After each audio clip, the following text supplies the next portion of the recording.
श्री राम, राधे राधे। मैं ईशा पुत्री अशोक कुमार अरोड़ा जी की हरिद्वार उत्तराखंड गंगा बिहार पोपतवाला से आप लोग सब मेरी वीडियो देख रहे हैं। मेरे क्या कसम मेरी जिंदगी का सच, इसके लिए दिल से धन्यवाद।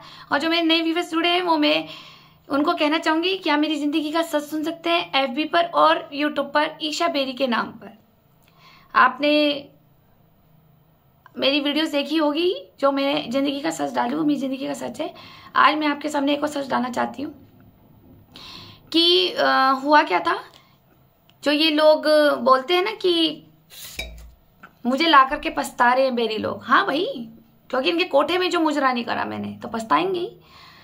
अपना मेरे बारे में गलत अफवाह तो पूरी फैलाई सासू माँ ने, राहुल बेरी जी ने, ठीक है, लेकिन जब अपना सच इनका सामने आ रहा है तो इनको चुल मची हुई है। इनकी चुल मची हुई है और मैं जानती हूँ मेरी सास रूमा बेरी और ये मेरे जेठ जी गालियां दे रहे हैं, मुझे पागल साबित करने की कोशिश कर रहे हैं, क्योंकि सारे काम तो हो गए थे ना। मृत्यु प्रमाण पत्र इन्होंने बनवा रखा, पागल का सर्टिफिकेट जो हॉस्पिटल से डॉक्टर से बन जाता है वो बना रखा है, इन्होंने सब कुछ बनाया हुआ है। मुझे पागल तक घोषित किया है, पागल करने तक की हर एक गंदी हरकत इन दोनों ने करी है मेरे को कॉलोनी में, ठीक है। इस कॉलोनी में कोई सपोर्ट नहीं करता, क्यों करेगा? मैं तो यही तो पूछना चाहती हूँ, क्यों नहीं भाई? मेरे में ऐसी क्या कमी है जो कॉलोनी वाले मेरे इर्द गिर्द मेरे से लड़ने लग जाते थे? क्या कमी है? ये शुरू से ही लगे हुए थे, ये भू माफिया है ना।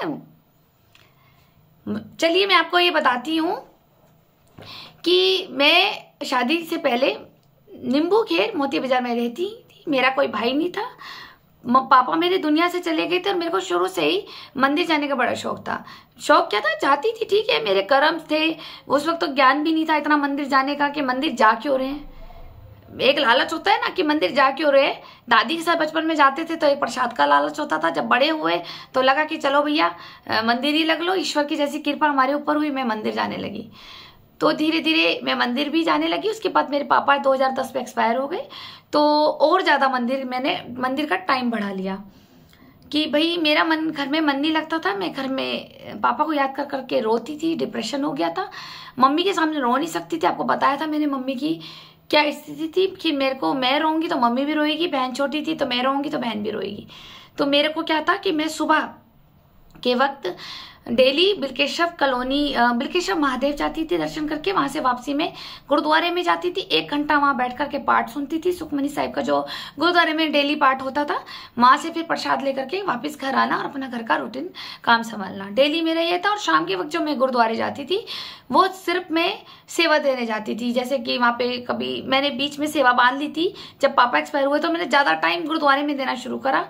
फिर वहां जाती थी, आधा घंटा वहां बैठती थी अंदर गुरुद्वारे में। वहां अकेले शाम के वक्त कोई नहीं होता था, कोई पाठ नहीं होता था उस वक्त। तो मैं जब उस टाइम पे पहुंचती थी कि अकेले बैठ करके वहां मैं रोती थी।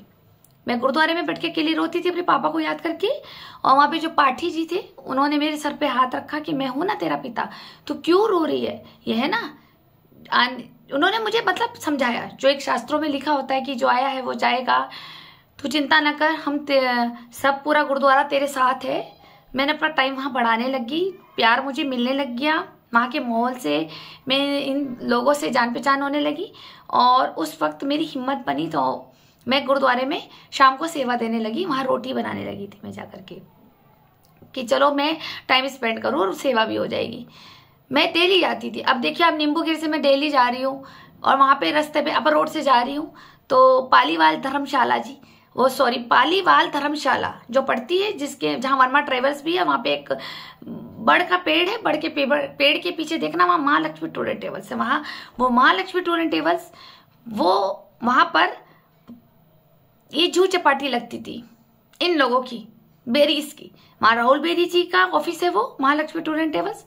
वहां पे पालीवाल भैया जी बैठते थे, साथ में ये बैठते थे, वो इनके मित्र थे या जो भी फैमिली रिलेशन थे वो इन्हें ही पता होगा। तो मैं वहां से डेली जाती थी। तो इन्होंने मुझे वॉच किया। राहुल बेरी जी की तो नजर गिद्ध की तरह है ना, इन्होंने मुझे वॉच किया। ये लड़की रोज जा रही है, आ रही है, किसकी लड़की है, पिता सर पे नहीं है, भाई है नहीं, चाचा बात करता नहीं, दादी बात करती नहीं, बुआ बात करती नहीं, माँ पागल है, एक बहन छोटी है। जब बहन को भी तो कई बार मेरे गुरुद्वारे ले आती थी तो बहन को भी साथ में देखा, अरे ये तो लड़कियां काम आएगी, ये तो प्रॉपर्टी भी काम आएगी, मोती बाजार की करोड़ों की वो भी आएगी, और उसके बाद लड़की भी काम आएगी, बड़ी वाली भी काम आएगी और छोटी वाली भी काम आएगी। इन्होंने बनाया प्लान। जब प्लान बनाया, मैंने आपको बताया ना कि राहुल बेरी जी के बेस्ट फ्रेंड कौन थे? प्रभा आंटी के बेटे। प्रभा आंटी किसकी बेस्ट फ्रेंड थी? रूमा बेरी मेरी सास की। और जो मेरी पड़ोसन थी चारू दीदी, वो कौन थी? वो प्रभा आंटी की बहन की लड़की थी, यानी कि भांजी थी। अब आप समझ गए, आप चैन को जोड़ लीजिए। जो मोहल्ला बाजार मेरे अच्छे रिश्ते नहीं होने देता था, जब मेरे पापा रिश्ते देखते थे तो कोई मेरे पेचल एम्प्लॉय के रिश्ते आते थे, कोई मेरे अलग कास्ट के आते थे, कोई अच्छी फैमिली से आते थे, तो वहां पे इर्द गिर्द मेरा रिश्ता कोई होने नहीं देता था, कोई भी पड़ोसी। ठीक है, कोई भी पड़ोसी मेरा रिश्ता नहीं होने देता था, सब भांजी मार देते थे। लेकिन जब ये गद्दार लोग थे, व्यापारी लोग मेरे घर में आए, बिना आए चारू दीदी के घर में यस कर दी एकदम, और शादी भी जल्दी जल्दी में हो गई। आप पार्ट 73 देखिए कि कुंडली भी बदल दी। लड़का मांगली था, उस मेरे को ऐसे दे दी कि मांगली की नहीं है। अरे भैया, ये तो लड़की की शादी करानी इन्होंने जांच निकाली तो सबको ये पता लगा मेरे माध्यम से। और भी जो आस पड़ोस के मैं लोगों में बोलती थी कि भैया पापा चले गए, बीमार माँ को संभालेगा कौन? मैं मम्मी के साथ रह लूंगी और बहन की शादी कर दूंगी। सबने कहा तो शादी करेगी नहीं, फिर प्रॉपर्टी कैसे मिलेगी? शादी तो करेगी नहीं। इन्होंने मेरे पे वॉच किया, मैं डेली गुरुद्वारे आना जाना रखती थी। इन्होंने मुझे वॉच किया और इन्होंने का बनाया प्लान मुझे परेशान करने का। पहले तो ये परेशान कहाँ से कराते थे, अब मैं बताती हूँ। सुन ले मेरी बहन हिमानी अरोड़ा जी, जो ये राज मुझे अब खुले हैं। ठीक है, मैं डेली आना जाना रखती थी, डेली मेरा रूटीन था। साल में 365 दिन होते हैं, 300 दिन तो मेरे गुरुद्वारे और मंदिर में होते थे। बिलकेश्वर महादेव सुबह जाना और फिर गुरुद्वारे जाना और माया देवी मंदिर जाना, और शाम के वक्त फिर गुरुद्वारे में सेवा देना। ये मेरे दोनों टाइम के चक्कर लगते थे। आते वक्त कभी कभी मैं नीचे की मंडी से आ जाती थी, जब मेरे को घर के लिए कुछ सामग्री लेनी होती थी, कोई सब्जी लेनी होती थी, तो फिर मैं रास्ता चेंज कर लेती थी, वरना मेरा अपर रोड से ही आना जाना डेली था। एक दिन क्या हुआ, मैं काफी दिन से वॉच कर रही थी, मैं जा रही हूँ, मेरे पीछे एक आदमी लग गया, एक मेल लग गया। बार बार मेरे गुरुद्वारे के पीछे बाहर खड़े रहना, मैं अंदर दर्शन करके आ रही हूँ। सुनिए बहन जी, सुनिए बहन जी, सुनिए प्लीज सुनिए। ये सब उसके ड्रामे रहते थे। उस वक्त मैं किसी से मतलब ज्यादा रखती नहीं थी। मैंने कहा पता नहीं ये क्यों पीछे पड़ गया है।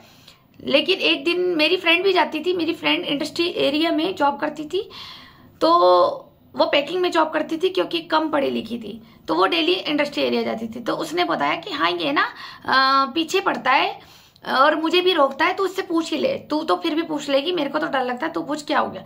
फिर ये हमारे पीछे काफी दिन तक इसने वॉच किया। फिर इसने बोला, हमने एक दिन रोक के लिया कि हाँ बताओ कौन है, बताएं यहाँ पे हमें क्यों रोकते हैं, क्या है। पहले तो उसने मेरी तारीफ करी, अरे आप तो बहुत अच्छे हो, आप तो अच्छे खानदान से लग रही हो, आप यहाँ पे नंगे पैर गुरुद्वारे आती हो, मैं आपकी तपस्या देखता हूँ, ऐसी महान लड़की है, लगता है कोई मन्नत मांगे। मैं कहा तो मन्नत में तेरे को बताऊंगी, मांगी भी होगी तो बोला कि नहीं तुम्हारी मनोकामना पूर्ण हो। मैंने कहा इसके लिए थैंक यू। बोला आपसे काम है, मैं आपको इसलिए रोज रोक रहा था कि मुझे ना लड़कियां चाहिए जॉब के लिए। मैं एक ट्रेवल एजेंट हूँ और मुझे ऑफिस में बैठने के लिए लड़की चाहिए। मैंने कहा ठीक है, करना क्या है। बोला कि बैठना है, क्लाइंट आएंगे, यात्री आते हैं, उनको बताना है कि भाई जो भी एक रूटीन होता है वो मैं बता दूंगा, 1-2 दिन में सेट समझ आ जाएगा, सेटिंग हो जाएगा सारा सिस्टम कि भाई यात्री से कैसे बात करनी है, यात्रा का क्या खर्चा होता है, ये सब मैं बता दूंगा। और लड़की को ऑफिस में बिठाना है, सिर्फ एक लैपटॉप उसके हाथ में दे दिया जाएगा। मैंने तो बहुत ईजी जॉब है। मैंने कहा कि ठीक है। मेरे को लग रहा था कि पापा भी चले गए और कमाने वाला बंदा तो चला गया, और जो पापा का फाइनेंशियल है वो तो एक तरह से फिक्स्ड है, अगर हम उसको भी ज्यादा खर्च कर देंगे तो खत्म हो जाएगा। तो मेरे मन में लालच आ गया, तो मैंने कहा ठीक है आप मुझे बताओ, मैं भी पढ़ी लिखी हूँ। बोला कि नहीं वो तो मुझे पता है, आपकी पर्सनैलिटी से देख के लग रहा है आप पढ़ी लिखी है। तो मैंने कहा एक काम करो ना, फिर आप इसे सिखा दो पूजा को। मेरी फ्रेंड थी, बोला कि नहीं आपकी जरूरत है, वैसे ये भी काम कर सकती, कोई दिक्कत नहीं है, मुझे 2-3 लड़कियों की जरूरत है ऑफिस में। मैंने कहा ठीक है। मैंने उसका डिटेल समझा कि क्या क्या करना है। उसने बताया कि लैपटॉप पे इस तरह से करना है और यात्री आएंगे, 4 धाम यात्रा का है। मेरे कहा सैलरी कितनी मिलेगी, उसने कहा 8,000। मेरा टाइम, उसने कहा 10 बजे आओ, 11 बजे आओ, कोई दिक्कत नहीं है, मैं खुद 10-11 बजे आता हूँ, आप 10-11 बजे तक आए, आपको और बीच में 1 से 1.5 घंटे का आपको लंच टाइम मिल जाएगा। और आप शाम को, वैसे तो देखो मैं 8 बजे तक नौकरी पे रखूंगा, लेकिन आपको 6:30-7 बजे तक छोड़ दूंगा। और अगर आपकी मम्मी, मैंने ये शर्त की थी, मेरी मम्मी बीमार रहती है भैया, मुझे कभी कभी बेचल भी लेके जाना पड़ता है। उन्होंने कहा हाँ हाँ कोई दिक्कत नहीं, मैं हूँ आपके साथ और आपके लिए गाड़ी भी अरेंज कर दूंगा। गाड़ियां भी है हमारे पास ना, हम गाड़ी भी अरेंज कर देंगे, मैं ट्रेवल एजेंट हूँ। मुझे बहुत हिम्मत बनी, मुझे बहुत खुशी हुई, 8,000 भी मिल जाएगा। पोस्ट ऑफिस से लेकर नींबू घेर तक का कितना रास्ता है, 5 मिनट का, मैं तो फटाफट आऊंगी, फटाफट जाऊंगी, टाइम भी मेरा स्पेंड नहीं होगा ज्यादा फालतू। और रोज डेली मैं गुरुद्वारे तो आती हूँ, वहां दर्शन करके सीधा जॉब पे बैठ जा करूंगी और मम्मी को भी देख लूंगी। ये बोल ही रहा है कि ये सपोर्ट करेगा, मम्मी बीमार हो जाएगी तो गाड़ी भी देगा, सैलरी भी देगा अच्छी। मुझे लगा कि बहन और मम्मी को मैं खुश कर सकती हूँ। 8,000 आ जाएंगे, इनकी एक्सटर्नल खुशियां हैं जो एक मुझे करनी चाहिए पूरी, जो मेरे पापा पूरी करते थे भाई, बाहर के जैसे होते हैं चाउमीन, मोमोज, टिक्की, गोलगप्पे एक्स्ट्रा, जो आप समझ रहे हैं ना। तो मैंने सोचा मैं अपनी बहन को खुशियां दूंगी, अपनी मम्मी को खुशियां दूंगी, मैंने इसलिए जॉब के लिए हाँ कर दी। ठीक है, वो व्यक्ति था अमित इंटरनेशनल वाला, आप जानते होंगे, पोस्ट ऑफिस पे अमित इंटरनेशनल ट्रेवल्स वाला, ये मेरे पीछे लगाया गया था रूमा बेरी के द्वारा। और इसके बीच में एक ट्रेवल एजेंट भी बैठता था, ठीक है, वो मेरे हस्बैंड के भी मित्र हैं और काफी लोगों से पता चला है कि ये सब उन्हीं की चाल प्लानिंग प्लॉटिंग थी। मुझे वहां फंसाया गया, मैं वहां पे 1 दिन जॉब करी, 1 दिन मैंने उससे लैपटॉप थोड़ा बहुत सीखा और दूसरे दिन भी सीखा। तो हुआ क्या, 2 दिन मैंने वहां बैठी तो मुझे किसी ने, मेरे वेल विशर ने मुझे वहां देख लिया कि ये इसके पास यहाँ है। तो उसने इधर उधर आस पड़ोस से पूछा कि भैया ये लड़की यहाँ कैसे बैठने लगी। तो आस पड़ोस के लोगों ने बताया ये नया माल रख लिया इसने। मुझे पता नहीं था अमित इंटरनेशनल वाला भी आदमी इन्हीं की कौम, इन्हीं के कामों में थे व्यापारी में। तो मुझे नहीं पता था, मैं अनोस थी। देखो पापा ने मुझे ऐसी तो दुनिया नहीं दिखाई, मार को तो पापा ने जैसी दिखाई वो मैं आगे बताऊंगी कैसी दिखाई, लेकिन मुझे नहीं पता था कि वो आदमी कैसा है। 2 दिन उसने मुझे ये सब दिखाया और उसके बाद मुझे इसी अपने ने, वेल विशर ने, मैं उसका नाम नहीं लूंगी, मेरे वेल विशर ने मुझे बताया कि वो ठीक आदमी नहीं है। मेरे से थोड़ी सी उम्र में बड़े थे, ज्यादा नहीं थे, 2-3 साल बड़े थे। उन्होंने मुझे समझाया कि भाई वो जहाँ तू जॉब कर रही है ना, तो वहां पर वो आदमी ठीक नहीं है। अच्छा, वो भी एक ट्रेवल एजेंट थे। तो मैंने कहा तो भैया आप दे दो मुझे जॉब। उन्होंने कहा ईशा मैं तेरे को देता, मुझे पता है तू बहुत समझदार लड़की है, लेकिन मेरे पास 4 लोग और रेडी है, मैं इतनी सैलरी तो निकाल नहीं पाऊंगा। हाँ, अगर 4 में से कोई एक तो निकलता है तो मैं तुझे जरूर इस जॉब के लिए ऑफर करूंगा। मैंने कहा ठीक है भैया। उन्होंने बोला और मैंने उनसे कोई सवाल नहीं करे, उन्होंने कहा वो ठीक व्यक्ति नहीं है। तो मैं तीसरे दिन जॉब पे नहीं गई। अमित इंटरनेशनल वाले का मेरे पास लगातार कॉल आया, मैंने उसको बोला मैं आज जॉब पे नहीं आऊंगी, मैं आ जाता हूँ, लेने आ जाता हूँ, मैं गाड़ी से लेने आ जाता हूँ, मैं वैसे आ जाता हूँ, आपकी तबीयत ठीक नहीं है, कोई बात नहीं, काम मत करना, घर ऑफिस में बैठना है। उसने बहुत एक्सक्यूजेस बनाए। मैंने कहा मैं शाम को तेरे से मिलती हूँ। क्यों शाम को? क्योंकि मेरी फ्रेंड आई इंडस्ट्री एरिया से। मैंने उसको कहा कि चल भाई उसकी शॉप पे चलना है, मुझे बात करनी है। मैं उसकी शॉप पे गई और मैंने बोला कि मैं आज के बाद जॉब पे नहीं आऊंगी। कारण, मेरा कारण कुछ नहीं है, बस मैं नहीं आऊंगी, मेरा मूड नहीं है। नहीं आपने तो तमाशा बना लिया, आपको तो पहले मना करना था। फिर वो भोगला गया, क्योंकि उसका प्लान था ना, आप समझ रहे ना। तो प्लान क्या था कि भैया ये लड़की 1-1.5 महीना वहां फंसाओ, सबको दिखाओ कि एक ऐसे आदमी के साथ ये बैठती है जो खुद एक चरित्र का खराब है और ये देह व्यापारी लोगों में था। तो इसलिए पहले ईशा को वहां पे शो किया जाए, फिर इसी के साथ जब इसकी ये विश्वास लूट लेगा अमित इंटरनेशनल। भैया जब एक सर तो सर होते हैं, चाहे ऑफिस के सर हो चाहे दुकानदार का मालिक हो, सर तो सर होते हैं। अब सर पे विश्वास हो जाएगा तो जाहिर सी बात है सर मेरे को लेके भी जाएंगे, भैया वहां पे जाना है या यहाँ जाना है या किसी मीटिंग में जाना है। तो ये मेरे को भी वही काम करता जो एक सेक्स रैकेट वाले पकड़वा देते, मेरे पे छापा लगवा देता इसी देह व्यापारी इंटरनेशनल ट्रेवल्स के साथ। अब वो दुनिया में नहीं है। मेरे को तो बाद में पता चली कि मैं तो बच गई। उसका थैंक यू जिसने मुझे 2 दिन ही जॉब कराई और वो मेरे को पैसे दे रहा था 2 दिन की जॉब के लिए। उन्हें पैसे दिए, मैंने फिर भी रख दिया। मैं कहा नहीं मैं पैसे नहीं ले रही, क्योंकि तूने थोड़ा सा मुझे लैपटॉप चलाना सिखाया, मैं ये सोच लूंगी मैंने अपने टीचर को फीस दे दी। नहीं आप इसे पैसे भी रख लो, आप इसे पैसे रख लो, आपके काम आएंगे। आपके पापा नहीं है, आपके पापा नहीं है। मैं कहा भैया मेरी फ्रेंड ने भी कर रख लेना जब तुझे दे रहा है तो। मैंने कहा नहीं, मैंने कहा जब आपने मुझे थोड़ा सा लैपटॉप चलाना सिखाया है इसके लिए थैंक यू, मैं फीस नहीं लूंगी, मैं 2 दिन की सैलरी नहीं लूंगी, आप इसे रख लीजिए। मुझे वहां से निकलना था, मेन मकसद था मुझे वहां से निकलना था। फिर उसके बाद क्या हुआ कि मुझे पता चला कि ये लोग, अब मुझे पता चल रहा है, कुछ साल बाद मुझे पता चला था कि ये अमित इंटरनेशनल वाला जो था ये भी एक ट्रेवल एजेंट, सब एक दूसरे से जुड़े होते हैं। ये प्लानिंग थी राहुल बेरी जी की, और जो हमारे एक ट्रेवल एजेंट, एक मित्र भी है हमारे मिस्टर के मित्र है, खास मित्र भी हैं या नहीं है ये तो अंदर से जाने, लेकिन ये वहां पे बैठते थे। जिस मित्र की मैं बात बता रही हूँ ये अमित इंटरनेशनल वाले के पास बैठते थे, और उनकी भी एक जो ट्यूनिक थी, जो एक मित्रता थी, वो राहुल बेरी से भी थी और वो हमारी सासू माँ से भी थी। अब मुझे प्लान पता लग रहा है कि इस लड़की, क्योंकि इन्होंने भाप लिया था कि लड़की शादी नहीं करेगी, पहले लड़की को यहाँ पे जॉब के बहाने लगाया जाए, और उसके बाद क्योंकि ये मेरी राज किसी ने जान लिया था, पड़ोसी ने, कि ये पापा के जन्म के बाद परेशान है, और जो ये घर जो है वो थोड़ा सा कंजूसी करके चला रही है, तो इसको थोड़ा सा पैसे की नीड है। अब पैसे की नीड है तो ये अब कैसे लगेगी, तो अमित इंटरनेशनल वाले की शॉप पे मुझे लगा दिया गया। ये भी मेरे पीछे है। आप सोचो ना, लड़कियां जॉब मांगती है, सर जॉब है क्या, कहीं नहीं मिलती, सर जॉब है क्या, नहीं मिलती ना। लेकिन इस व्यक्ति ने मेरा पीछा करा और उसने मुझे जबरदस्ती 8,000 रुपये में जॉब पे बिठाया और मुझे लैपटॉप भी सिखाया, थोड़ा बहुत सिखाया था। उस वक्त तो इतनी नॉलेज भी नहीं थी, 2 दिन में बंदा क्या सीख लेगा। लेकिन इनकी प्लानिंग थी कि मैं अमित इंटरनेशनल वाले की शॉप पे बैठूं, मेरे चरित्र को वहां न पाया जाता। मुझे तो पता ही नहीं था कि वहां सारे ड्राइवर लोग भी बैठते हैं, वहां शराबी बेवड़े ड्राइवर भी बैठते हैं। ये मुझे बाद में बताया गया जब मैंने जॉब छोड़ दी।